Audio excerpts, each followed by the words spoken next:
Hi guys, today pag-uusapan lang natin itong presyo ni Pi as of now, 77.74 in PHP as of recording this video. Pag-uusapan natin ito guys kasi binigyan natin ito ng update noong nakaraang araw, and as per checking nga dito sa kanyang price action, nagkaroon siya dito ng pagbagsak from 1 week, 114.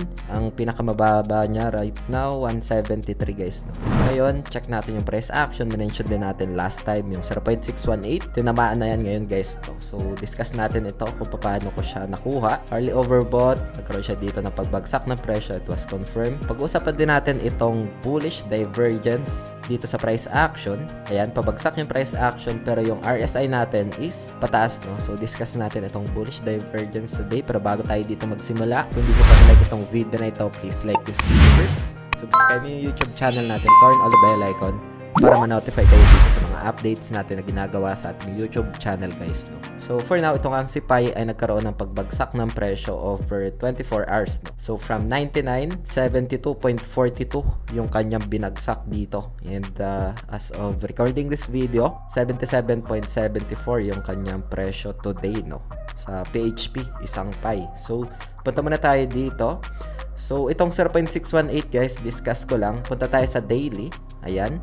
So ito yung pinaka-chart ni Pi sa daily, no. So para makuha ito, i-measure ko lang yung start neto ng pag-list hanggang doon sa pinaka-mataas guys, no.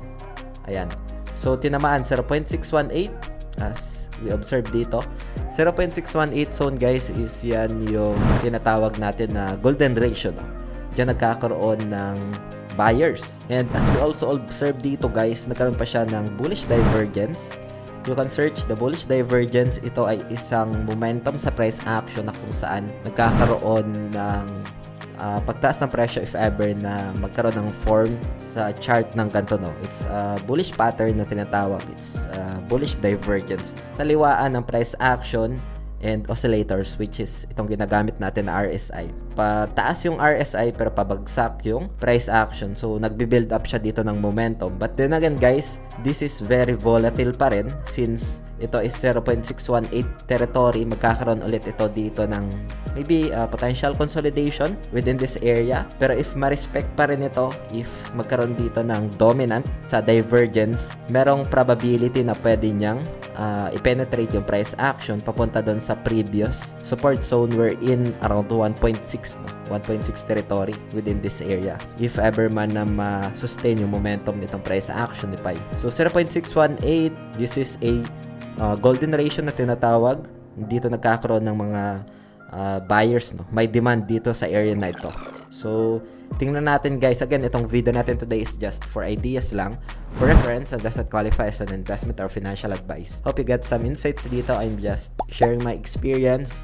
And sa mga nagtatanong, hope I give you some updates dito sa price action and kung ano yung nakikita ko dito sa kanyang pattern, no, sa kanyang chart. So ito nga, 15 minutes time frame, nag-form siya dito ng bullish divergence. This is good for the price action ni Pi. Pero sa 1 hour time frame, ayan, RSI revisit ulit, no, yung early oversold, just like what happened dito. So oversold na yung kanyang RSI dito. 4 hours time frame, I think oversold. So still oversold. 4 hours time frame, that's good. Chart dito sa price action as well as sa oscillators niya. Oversold is normally buyers na. Tapos 0.618 pa, tapos divergence. But then again guys, may probability pa rin ito na potential retest. And as mentioned, yung momentum ng bullish divergence, if ever na ma-retain or ma-sustain lang ito, there's a probability na pwedeng umakyat yung price action dito guys.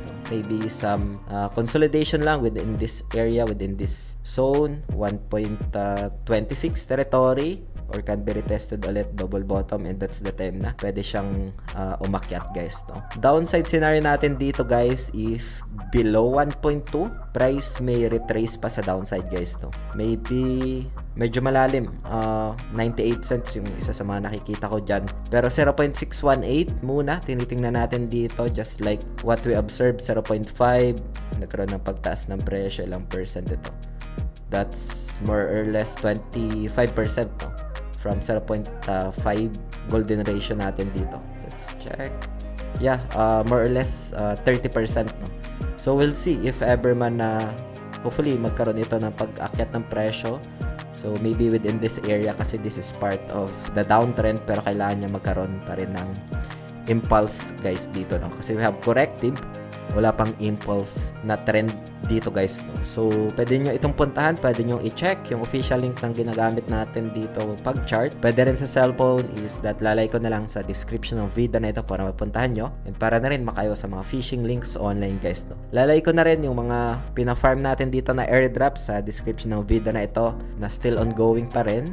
So yun guys, hope you get some insights dito and updates. Meron tayong mga videos, tutorials regarding dito sa price action. Lalay ko na lang dito guys sa screen, and see you sa video na yun guys. Maraming salamat ulit sa panunood. Ingat tayong lahat. Peace out. Bye for now.